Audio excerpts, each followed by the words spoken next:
Здравствуйте! В эфире информационная программа «Настоящее время. Азия». В пражской студии я Динара Арги. Сегодня в программе. Стратегическая авиация и крылатые ракеты как возмездие за сбитый А-321. Россия нанесла мощнейший удар по позициям ИГИЛ в Сирии. Путин приказал российскому генштабу сотрудничать с Францией. Установить с французами прямой контакт и работать с ними как с союзниками. Когда начнешь искать замену, у вас вокруг все потоптано. Никого нету. Один я. Нурсултан Назарбаев объявил о своей незаменимости. Пресс-служба президента просит считать это шуткой, а мнения подданных разделились пополам. Хоть он подольше пожил. Замена есть всем. Дизлайк беженцам. После терактов в Париже Европа и Америка меняют отношение к сирийцам, бегущим от войны. Почему они не работают у себя дома, чтобы помочь своей стране пережить тяжелые времена? После 10 лет небытия в Таджикистан вернулся национальный фарфор. Мастерам удалось сохранить традиции. Нет, я ничего не забыла. Сейчас работаю с радостью и душой. В Париже опять стреляли. Французский спецназ провел в северном районе города Сен-Дени спецоперацию по поимке очередной группы террористов. 3 террористов уничтожены. Одна из них женщина, которая совершила самоподрыв при помощи пояса шахида. 7 арестованы. 5 полицейских получили ранения. Также в перестрелке погибла служебная собака, которая первой ворвалась в квартиру, где находились террористы. Главной целью операции являлся основной подозреваемый в организации терактов – бельгиец марокканского происхождения Абдельхамид Абаут. Рано утром предполагаемые террористы были блокированы в одной из квартир дома, расположенного рядом со стадионом, где в минувшую пятницу произошел один из терактов. Завязалась перестрелка, были слышны взрывы. Власти рекомендовали жителям района не выходить на улицу и оставаться дома. В районе было перекрыто движение транспорта и линия метро. По последним данным, эта террористическая группа готовила атаку на деловой квартал Парижа Ла Дефанс. Но, как сообщает французская полиция, все террористы этой группы нейтрализованы.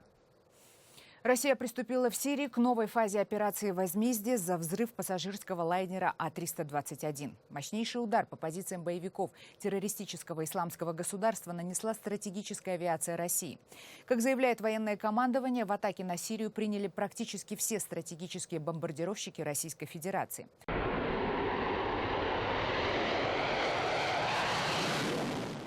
Стратегические ракетоносцы Ту-160, Ту-95МС и Ту-22 осуществили в первые же часы атаки 34 пуска крылатых ракет по позициям боевиков в провинциях Алеппо и Идлиб. Напомним, что данный тип самолетов является одним из самых мощных в мире, а крылатые ракеты, которые они несут на борту, одними из самых разрушительных. Наведение на цели российская стратегическая авиация осуществляет космическая группировка из 10 спутников. Видео с кадрами первой атаки распространяют все российские телеканалы, и снято оно как презентационный фильм. А вот как эти атаки крылатыми ракетами выглядят с земли, снятые очевидцами на мобильный телефон.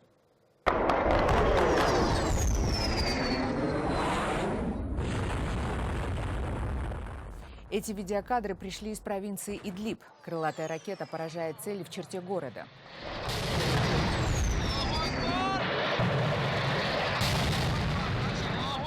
Некоторые ракеты не долетели до цели и самоликвидировались. Вы видите эти кадры. Жители Идлиба таскают по городу обломки крылатой ракеты российского производства. Между тем, министр обороны России Сергей Шойгу заявляет, что удары стратегической авиации будут продолжаться нон-стоп. Проводится первый массированный авиационный удар по объектам ИГИЛ на территории Сирии. Количество вылетов увеличено в 2 раза. Как показывает российское телевидение, президент России Владимир Путин, как верховный главнокомандующий, управляет всей операцией из Генштаба российской армии. Он отдает приказы генералам на взаимодействие с французскими союзниками. В ближайшее время в район ваших действий подойдет французская группа военно-морская во главе с авианосцем. Нужно установить с французами прямой контакт и работать с ними как с союзниками.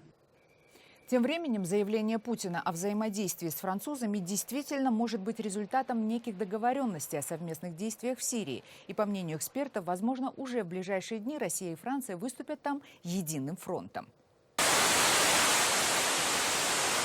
Французские же военные опубликовали видео первых атак своей авиации по так называемой столице исламского государства городу Ракка. Вы видите эти кадры. К видео взлетом боевых самолетов французские военные приложили спутниковую картинку, на которой хорошо видно, насколько сильными являются эти авиаудары. Между тем, президент Сирии Башар Асад, несмотря на заявление о союзничестве с Францией Владимира Путина, говорит о том, что его армия и разведка не готовы делиться информацией и сотрудничать с французскими военными. Мы не можем предоставлять данные, которые помогут в борьбе с терроризмом, пока политика французских властей его поддерживает. Все последние дни западные аналитики и журналисты говорили о том, что Россия готова пойти на компромисс с Западом в вопросе сохранения Асада у власти. И якобы этот компромисс был достигнут на переговорах президентов США и России в Турции.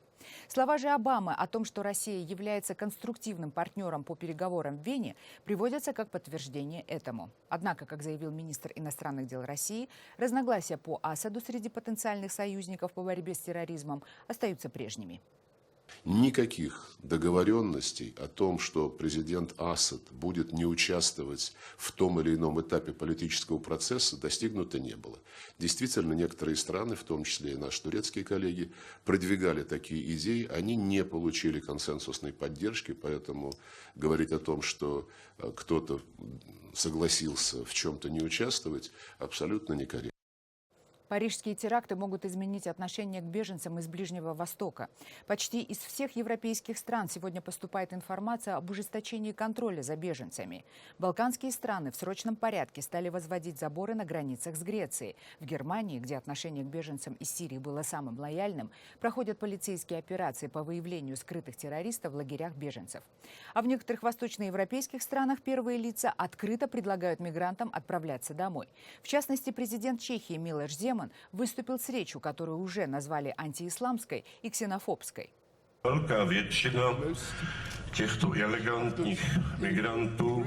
Я узнал, что большинство мигрантов – молодые здоровые мужчины, и мне интересно, почему они не борются за свободу своей страны с ИГИЛ? Почему они не работают у себя дома, чтобы помочь своей стране пережить тяжелые времена?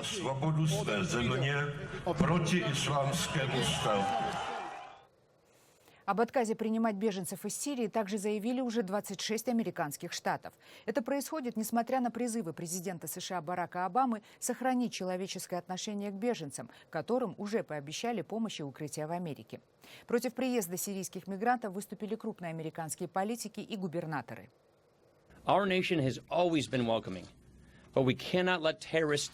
Наш народ всегда был гостеприимным, но мы не можем позволить террористам воспользоваться нашим состраданием.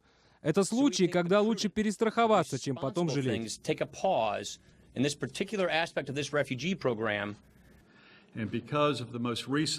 Из-за последних нападений в Париже очень реальная возможность того, что один из террористов недавно въехал во Францию как беженец. Я обращаюсь с просьбой к президенту и федеральному правительству приостановить отправку беженцев из Сирии в Северную Каролину.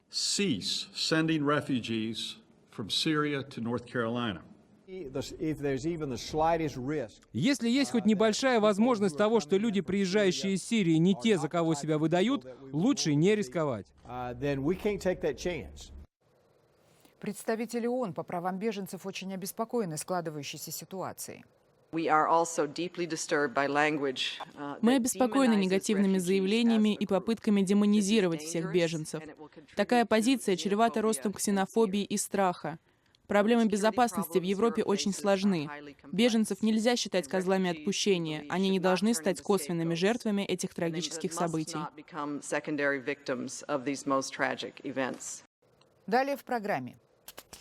Когда начнешь искать замену, у вас вокруг все потоптано. Никого нету. Один я.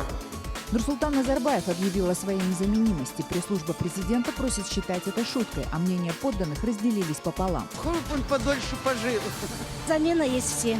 После 10 лет небытия в Таджикистан вернулся национальный фарфор. Мастерам удалось сохранить традиции. Нет, я ничего не забыла. Сейчас работаю с радостью и душой. Власти Кыргызстана намерены установить жесткий контроль в своих рядах. Один из первых законопроектов, готовых к рассмотрению в парламенте республики, касается борьбы с коррупцией. В частности, предлагается создание комиссии по этике. Наш корреспондент Адилет Бектурсунов узнавал, каким образом будут выявлять и наказывать высокопоставленных взяточников. Борьбу с коррупцией власти Кыргызстана начали с себя. Впервые чиновники заговорили о необходимости четкого определения конфликта интересов на государственной службе, а это значит установить жесткий контроль над самими собой. Нигде в учет ситуации конфликтов интересов не бралось, никаких расследований. Комиссии по этике на местах по этому вопросу не заседали. И поэтому пришлось вот эту работу активизировать. А для этого нужны серьезные нормативные акты. Предполагается, что новый закон позволит контролировать доходы и расходы госслужащих и членов их семей. Речь идет обо всех крупных сделках, в том числе о покупке недвижимости, автомобилей. Я, как стал депутатом, я полностью передал, значит, весь активы, акции. Все я передал. Бакыт Турабаев – депутат парламента, основатель одной из крупнейших в Кыргызстане мукомольных компаний. Он не отрицает, что в нынешнем созыве есть много депутатов, пришедших из бизнеса, и многие в той или иной мере лоббируют свои интересы. Депутат, он занимается бизнесом, но если ты не поймал его, ну его невозможно, да, невозможно, это просто зависит от самого депутата. Это депутата. Если он взял значок, мандат, то он должен во благо своего государства, народа, исполнять свои обязанности. Высшую законодательную ветвь сегодня называют главным коррупционным логовом. Депутаты, не имеющие бизнеса и существующие на скромную зарплату в $400, владеют дорогими особняками и машинами. Чаще имущество чиновники оформляют на своих родственников и жен.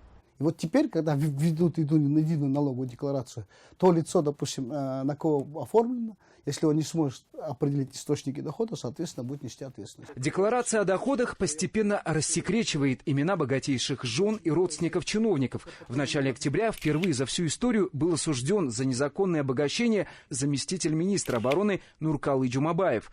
Следствие установило, что полковник не указал в отчете приобретенное имущество на членов семьи, а это 5 легковых автомобилей, 2 квартиры, 2 жилых дома и земельный участок с коттеджем.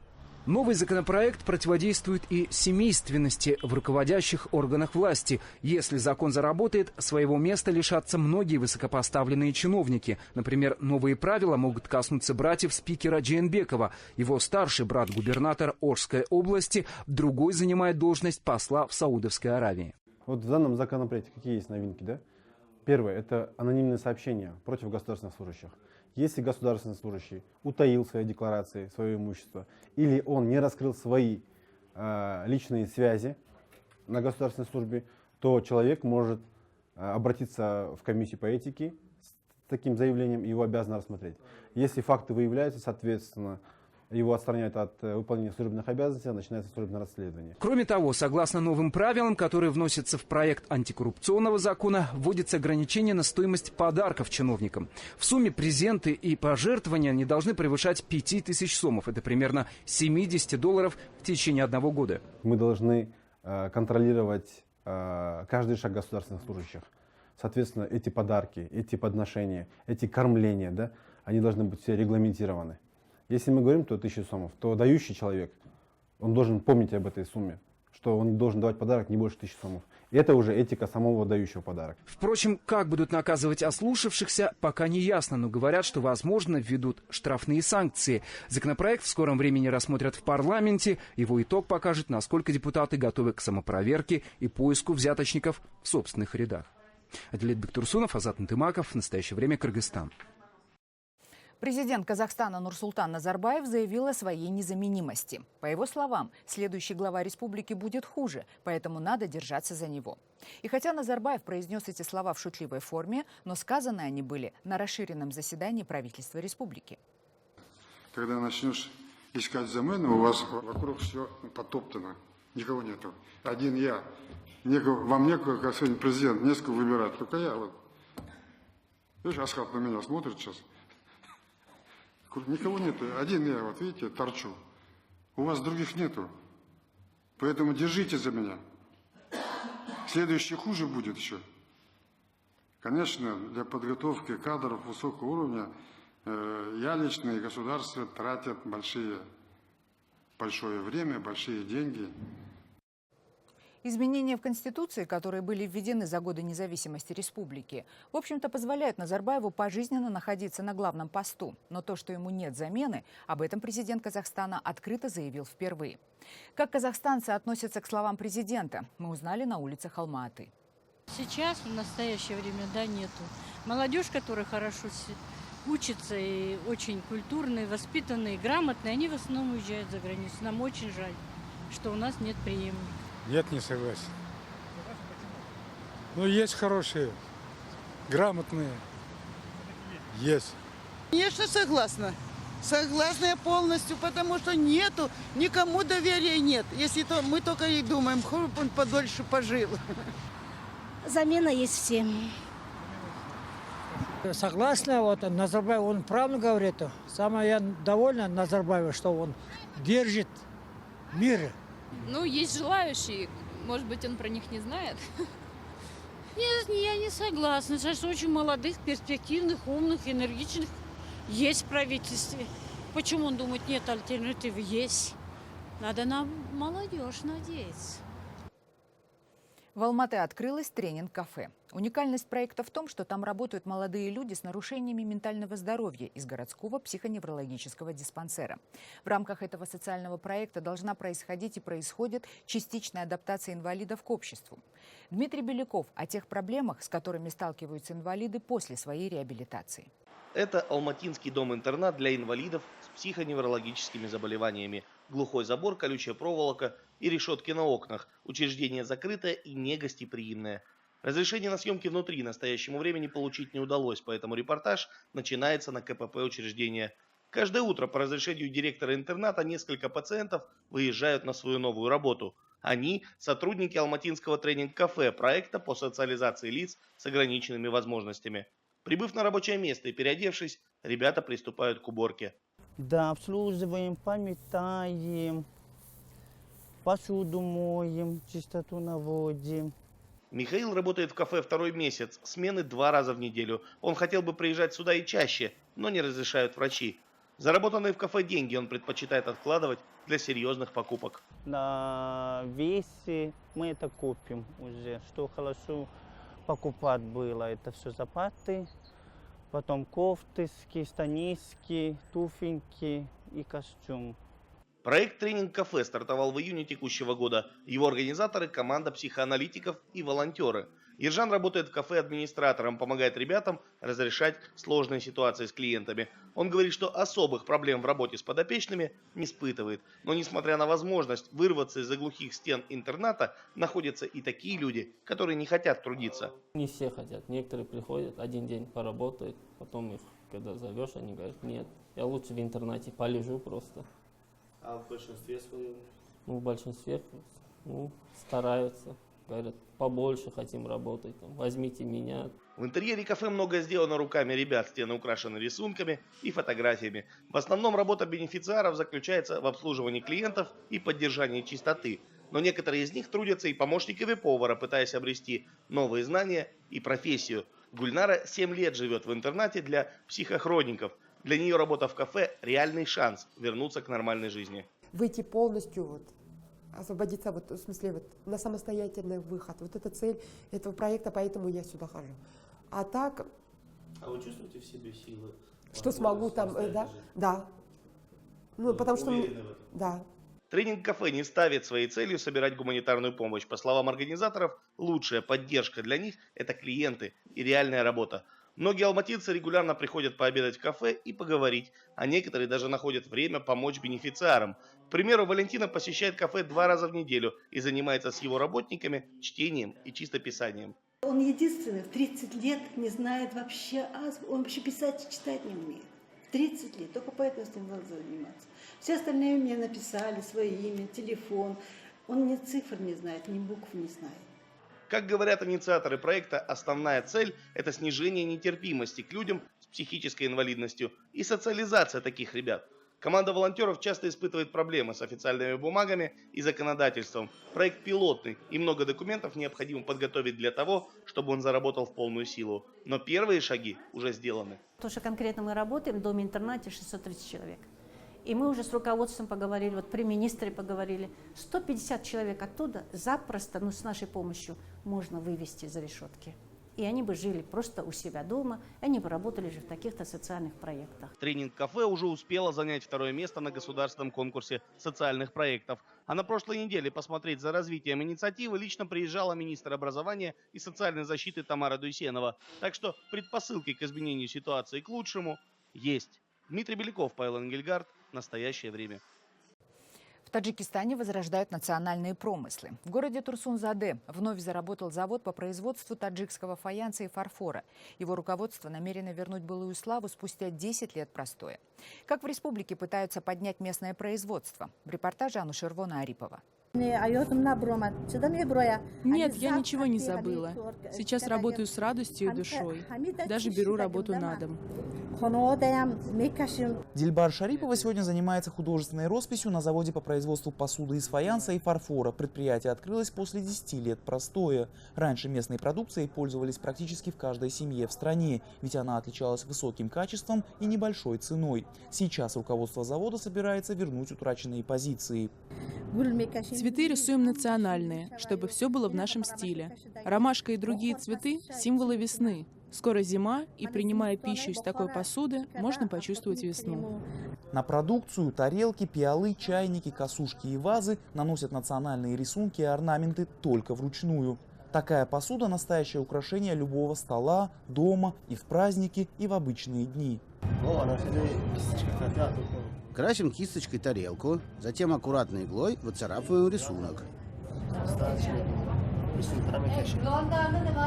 Методов нанесения орнамента много. Узоры пишут кистью, стальным пером и даже вырезают иглой. После обжига цвета приобретают насыщенность и объем. Также здесь постоянно ищут новые идеи, при этом стараясь сохранить национальный колорит. Например, новинка – посуда с узором, присущим таджикским тканям и одежде. Мы ребятам предложили нарисовать красиво там наши узоры, атласы или сюзаны там. Предоставили фотографии там атласов. После того, как они нанесли эти узоры туда, в тарелку, им самим понравилось, потому что это необычно вышло. Вручную не только раскрашивают посуду, практически все стадии производства выполняются лишь с незначительным использованием оборудования. Из-за этого от куска глины до готовой партии тарелок и чайников уходит не меньше недели.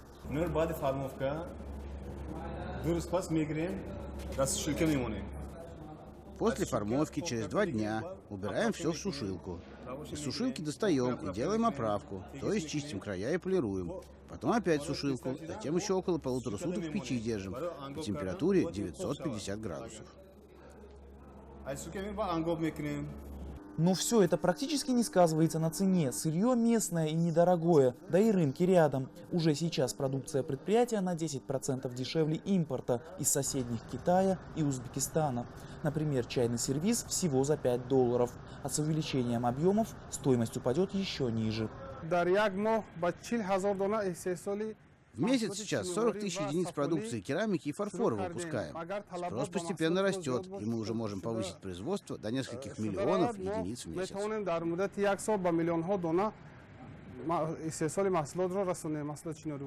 По мнению экспертов, художников и владельцев галерей, начинание обречено на успех. 3 основных показателя – цена, качество, внешний вид – поможет производителям вытеснить с рынка импортеров. Также продукция заняла свою нишу на рынке сувениров для иностранцев. Такую тарелку с необычным и красивым узором можно и на стену повесить, как произведение искусства. А ваза станет украшением любого интерьера, уверяют дизайнеры. Анушервон Арипов, Насим Исамов. Настоящее время. Таджикистан. Это были все новости, о которых мы хотели вам рассказать. Читайте нас в социальных сетях и смотрите на сайте KarenTime.tv. Мы встретимся с вами завтра в это же время. Всего доброго.